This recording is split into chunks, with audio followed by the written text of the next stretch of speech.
The avoidant person is sad that you're not communicating with them anymore, is feeling hurt or confused or upset that you've cut off contact, is expressing through their reach outs or through mutual friends that they don't understand why you won't talk to them or why you're being so final and so distant.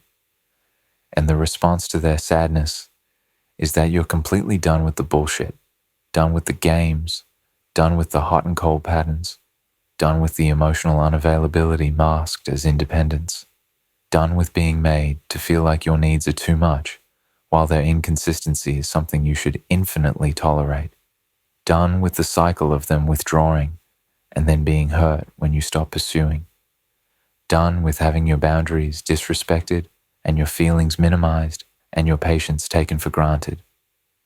Their sadness about you not communicating is real. They genuinely feel upset that you're not available to them anymore. They miss whatever they got from the connection with you.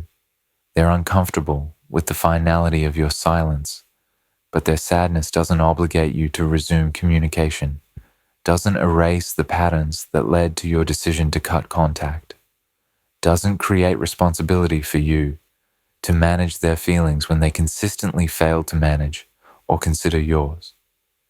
The audacity of the avoidant being sad about your silence, about your refusal to communicate, reveals the fundamental self-centeredness that characterize the relationship.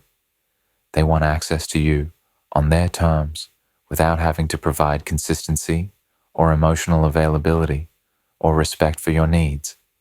They want to be able to withdraw when they feel like withdrawing, and then have you available when they decide they want connection.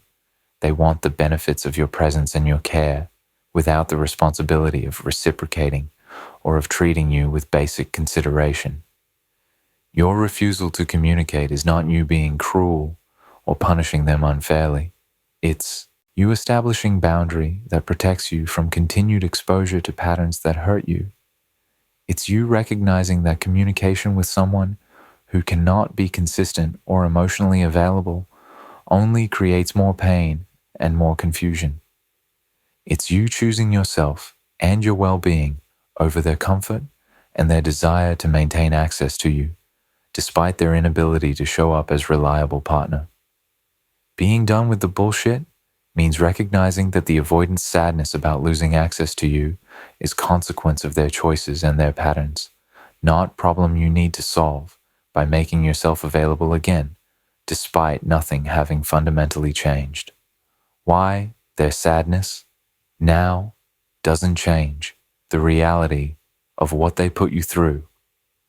The avoidant person's sadness about you not communicating with them, while genuine, doesn't change or erase the reality of what they put you through during the relationship, doesn't address the patterns that made communication painful and unfulfilling, and doesn't create obligation for you to expose yourself to more of the same treatment out of concern for their feelings.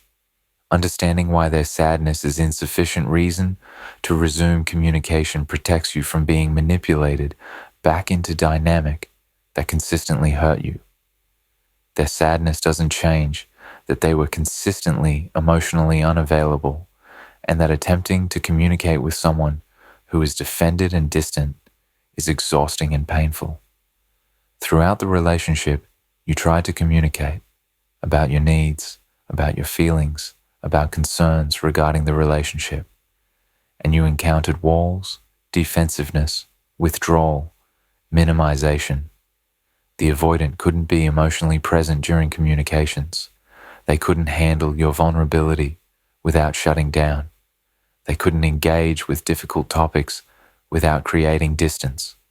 This pattern made communication feel futile and frustrating because you were trying to connect with someone who was fundamentally unavailable for the emotional engagement that real communication requires. Their current sadness about you not communicating doesn't erase this history or prove they've suddenly developed capacity for the emotional availability that communication requires. Their sadness doesn't change that they repeatedly dismissed your feelings and minimized your needs while expecting you to accommodate theirs indefinitely. When you communicated hurt about their withdrawal, they told you that you were too sensitive or too needy. When you communicated needs for consistency or reassurance, they framed these normal needs as excessive demands. When you tried to discuss relationship issues, they made you feel like you were creating problems out of nothing. But their needs, their need for space, their need for independence, their need to withdraw without explanation, these were treated as non-negotiable and as things you should accept without complaint. This double standard where your feelings didn't matter, but theirs were paramount, makes their current sadness about you. Not communicating deeply ironic. They want you to consider their feelings now, when they consistently failed to consider yours. Their sadness doesn't change, that they created the conditions that made your silence necessary for your well-being and your healing. You're not refusing to communicate out of random cruelty or because you enjoy withholding. You're refusing to communicate because communication with them was consistently painful, because your attempts to communicate were met with defensiveness or withdrawal, because continuing to try to communicate while they remained unwilling or unable to engage was damaging your mental health and your sense of self. Your silence is boundary that protects you from continued exposure to patterns that hurt you. Their sadness about this boundary doesn't make the boundary unnecessary or wrong. It's simply their discomfort with facing consequences of their patterns.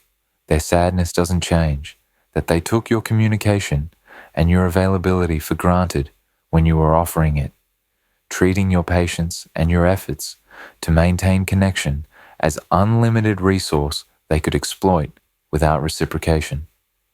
You communicated consistently. You reached out. You tried to maintain connection. You expressed your feelings and your needs clearly. And they treated all of this as something they were entitled to, something that would always be there, regardless of how they behaved, something they didn't need to reciprocate or appreciate because you'd always keep trying. Their assumption that you'd continue communicating indefinitely, regardless of how they treated you, reveals the entitlement that characterized their approach to the relationship. Now that you've stopped communicating, they're sad about losing something they took for granted, but this sadness doesn't create obligation for you to resume providing something they consistently devalued. Their sadness doesn't change, that words without changed behavior are meaningless, and their sadness expressed through messages or through others doesn't constitute the fundamental change in patterns that would make communication safe or productive. The avoidant might express sadness about you not communicating, might say they miss talking to you, might claim they want to work things out. But expressions of sadness are not demonstrations of changed capacity. Being sad about losing you doesn't mean they've developed ability to be emotionally available. Missing communication with you doesn't mean they've learned how to engage in healthy communication. Wanting to work things out doesn't mean they've addressed the patterns that made things not work. Without evidence of sustained behavioral change over significant time, their sadness is just emotional reaction to loss, not indication that different outcome would be possible if you resumed communication. Their sadness doesn't change that you have right to protect yourself from people who cannot treat you with consistency and respect, regardless of whether those people feel sad about the consequences of their behavior. The avoidant is sad about you not communicating. This is their feeling to have and their consequence to experience. But their feeling doesn't override your right to establish boundaries that protect you. You're not responsible for managing their sadness or for sacrificing your well-being to ease their discomfort. They created situation through their patterns where communication became painful and unproductive for you. Your decision to stop communicating is legitimate self-protection, and their sadness about this decision, while understandable, doesn't make your boundary wrong or mean you should abandon it to make them feel better. The audacity of expecting communication after their patterns destroyed your trust. The avoidant person's expectation that you should continue communicating with them, or their hurt feelings about you not communicating demonstrates audacity and lack of self-awareness about how their patterns destroyed the trust and safety that communication requires. Understanding this audacity reveals the fundamental self-centeredness in their perspective and validates your choice to refuse communication. The audacity is in expecting you to remain open and communicative after they repeatedly punished your vulnerability and emotional honesty with withdrawal and distance. Every time you were vulnerable with them, every time you shared your feelings or expressed needs, they responded by creating distance, by becoming cold, by withdrawing. They taught you through consistent pattern that emotional honesty led to abandonment, that sharing your authentic feelings resulted in them pulling away. You learned that communication wasn't safe with them because your honesty would be met with rejection. And now they're sad that you're not communicating. They destroyed the safety that communication requires, and then have the audacity to be upset that you're no longer willing to be vulnerable with someone who proved they cannot handle your vulnerability. The audacity is in being heard about your silence after they went silent on you repeatedly, after they gave you the silent treatment, after they disappeared without explanation, multiple times. The avoidant used silence as weapon throughout the relationship. When they were uncomfortable or overwhelmed, they went silent. They didn't communicate their needs or their struggles. They just withdrew and left you confused and hurt. They made you chase them, made you wonder what you did wrong, made you anxious with their unexplained absences. And now that you're using silence as boundary rather than as weapon, now that you're not communicating because you're protecting yourself, they're upset about it. The hypocrisy is stunning. They can use silence however they want. But when you establish silence as boundary, suddenly it's problem and their victim. The audacity is in wanting access to you for communication without having done any of the work to address the patterns that made communication with them so painful and unfulfilling. They haven't gone to therapy. They haven't done work on their attachment wounds. They haven't learned communication skills. They haven't practiced vulnerability or emotional availability. They're the same person with the same patterns who made communication difficult when you were together. But they want you to give them access again, to make yourself available for communication that will likely follow the same painful patterns without them having demonstrated any capacity to engage differently. They want benefit of connection with you without the work of becoming person capable of healthy connection. The audacity is in expecting you to prioritize their feelings about your silence while they consistently failed to prioritize your feelings about anything during the relationship. Your feelings about their withdrawal didn't matter. Your feelings about their inconsistency didn't matter. Your feelings about being made to feel like too much didn't matter. But their feelings about you not communicating, these are supposed to matter to you. They're supposed to be given weight and consideration that they never gave to your feelings. This expectation that you should care about their feelings when they consistently demonstrated they didn't care about yours is entitled and reveals they still don't understand the fundamental inequality that characterized your dynamic. The audacity is in framing your boundary as you being cruel or harsh, rather than recognizing it as natural consequence of their behavior and their patterns.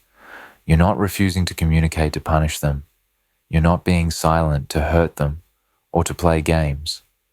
You're protecting yourself from continued exposure to patterns that damaged you. You're establishing boundary based on your experience of what communication with them is like and your recognition that it doesn't serve you. But instead of recognizing your boundary as consequence of their patterns, they frame it as you being mean, you being unreasonable, you being too harsh. This framing reveals they still don't take responsibility for how their patterns affect others, still see themselves as victim rather than as person whose behavior has natural consequences.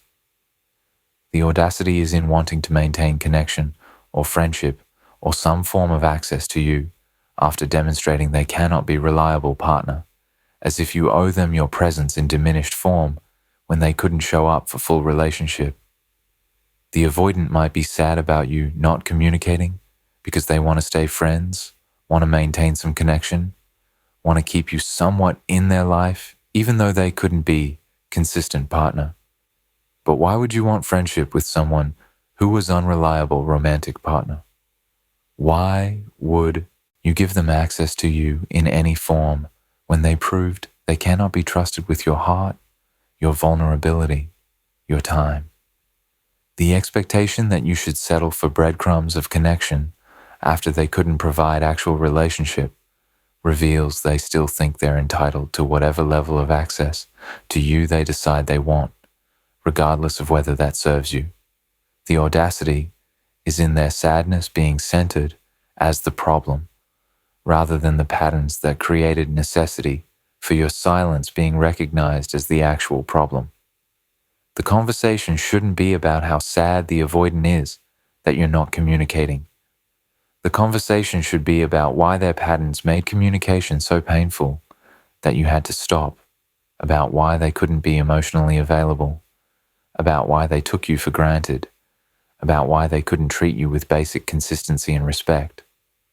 But by expressing sadness about your silence, they're attempting to make your boundary into the problem rather than taking responsibility for the behavior that necessitated the boundary. This redirection of focus from their patterns to your response is manipulative whether or not it's conscious, and recognizing this manipulation validates your choice to maintain your boundary. How being done with the BS is healthy. Boundary, not cruel punishment. Your decision to be done with the bullshit and to stop communicating with the avoidant is not cruel punishment or vindictive withholding, but is healthy boundary that protects your well-being and your healing. Understanding your silence as boundary rather than as punishment helps you maintain it without guilt and helps you recognize that protecting yourself is not the same as hurting them. Being done with the bullshit is healthy boundary because it protects you from continuing to invest emotional energy in dynamic that consistently hurt you without reciprocation or improvement.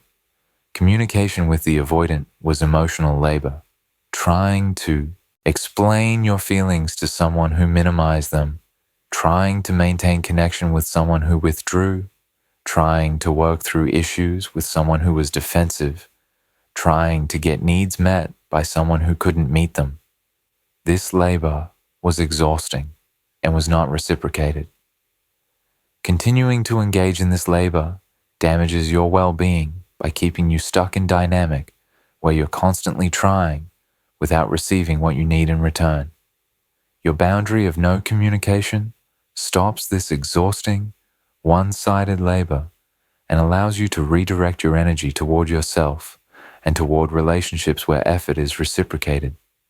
Being done with the bullshit is healthy boundary because it allows your nervous system to regulate and your attachment system to disengage, which cannot happen if you maintain communication with source of dysregulation. The avoidance patterns kept your nervous system activated. Their inconsistency created anxiety. Their withdrawal created panic. Their hot and cold behavior created constant state of hypervigilance where you were always monitoring their mood and their availability. Continuing to communicate with them maintains this activation because your system responds to them as source of threat or unpredictability. No communication allows your nervous system to calm because you're no longer exposed to the triggering patterns. Your system can recognize you're safe, you're not being subjected to inconsistent treatment, you're not in a situation where you have to manage someone else's emotional unavailability. Being done with the bullshit is healthy boundary because it communicates to yourself that you value yourself enough to leave situations that don't serve you, rebuilding self-worth that may have been damaged. Every time you enforce boundary, every time you refuse to accept treatment that hurts you, You send powerful message to yourself about your worth. You're telling yourself through your actions that you deserve better, that you won't tolerate being treated poorly, that you value yourself enough to protect yourself. This message rebuilds self-esteem that may have been eroded during a relationship where your needs were minimized and your feelings were dismissed. Maintaining no communication reinforces this message. You're worthy of protection. Your well-being matters. You deserve to be treated well. Being done with the bullshit is healthy boundary because it creates space for you to heal from the relationship without ongoing re-traumatization through continued contact. Healing from difficult relationship requires processing what happened, grieving the loss, working through the pain, and rebuilding yourself. This healing work cannot happen if you're still in contact with the person who hurt you, because contact reactivates the wounds, brings up the pain, triggers the patterns that need to be healed. No communication creates space where healing can occur without interruption, where you can process without being pulled back into the dynamic, where you can move forward without being anchored to the past through ongoing contact. Being done with the bullshit is healthy boundary because it establishes that there are consequences for treating people poorly. Lesson the avoidant needs to learn, even if the lesson is painful for them.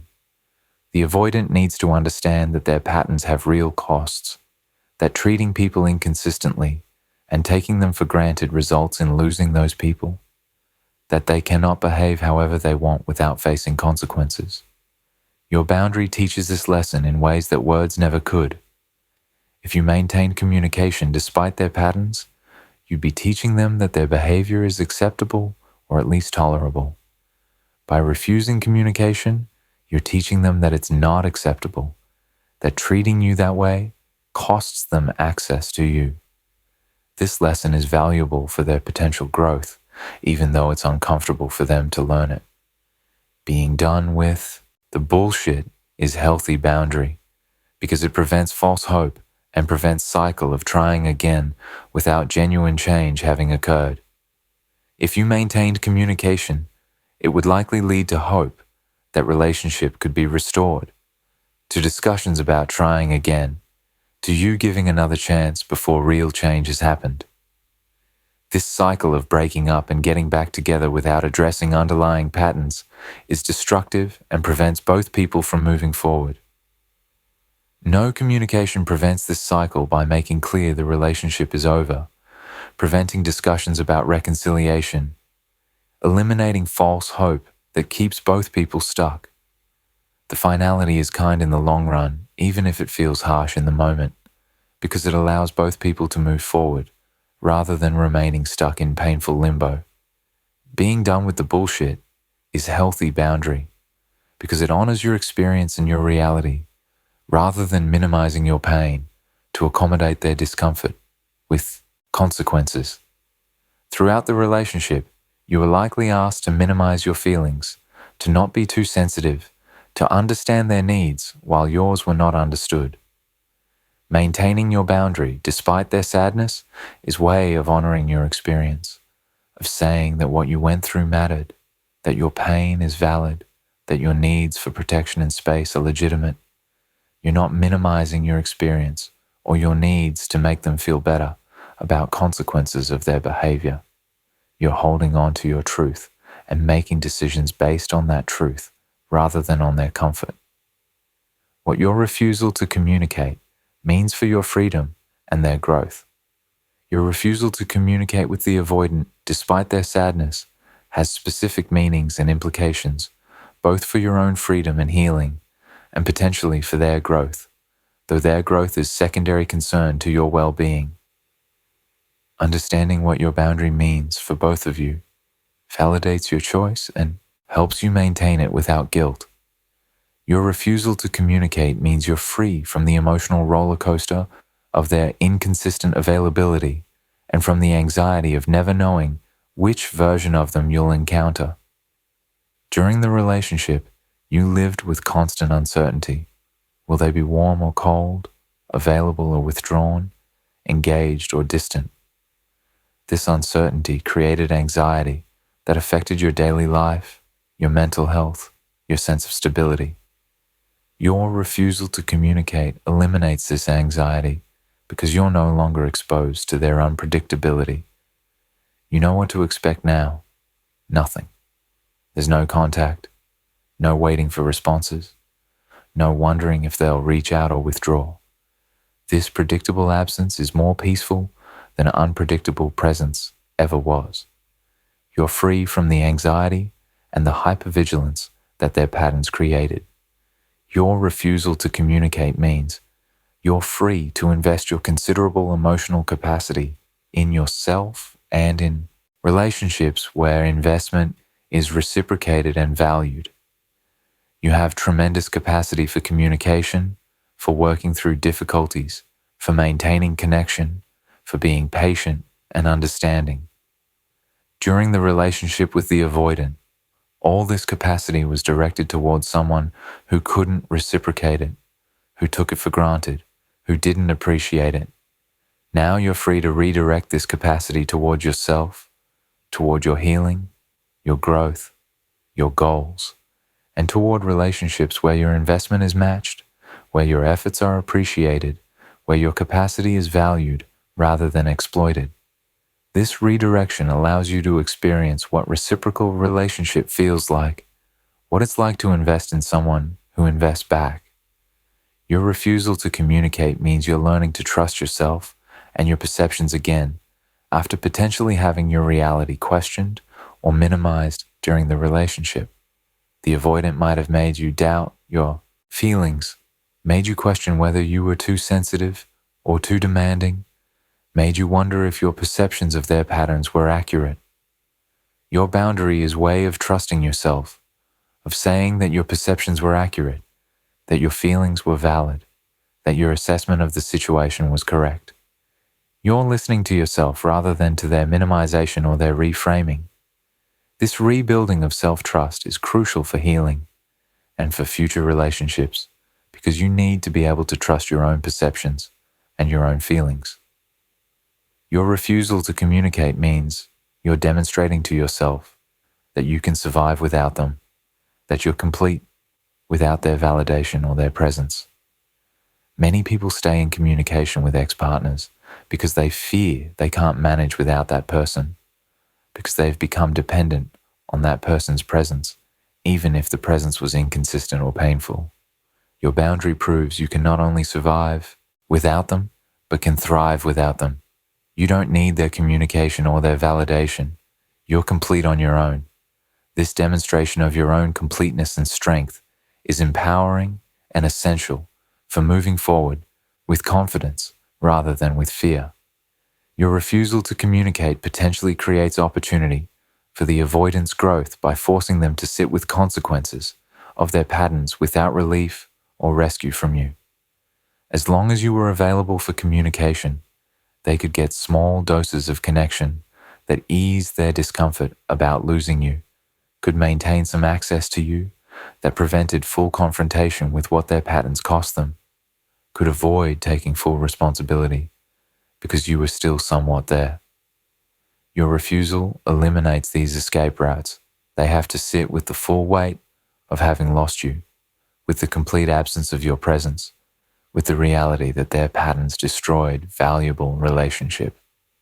This confrontation could motivate genuine change if they choose to use it that way. Seeking therapy, doing attachment work, recognizing they need to address their patterns. But whether they choose growth is their decision and is not your responsibility. Your refusal to communicate potentially teaches the avoidant that people have limits and that exceeding those limits has permanent consequences. Lesson that might benefit their future relationships, even if it comes too late for relationship with you.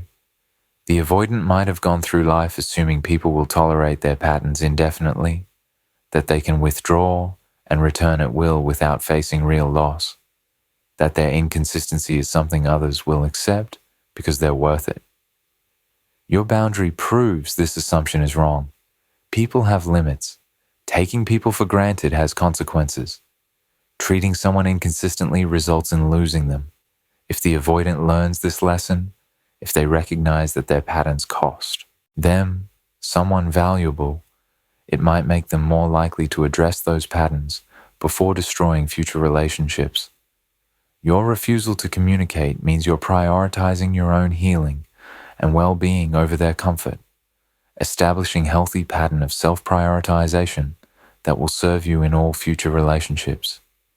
Throughout the relationship with the avoidant, you likely prioritize their needs, their comfort, their patterns over your own needs and well-being.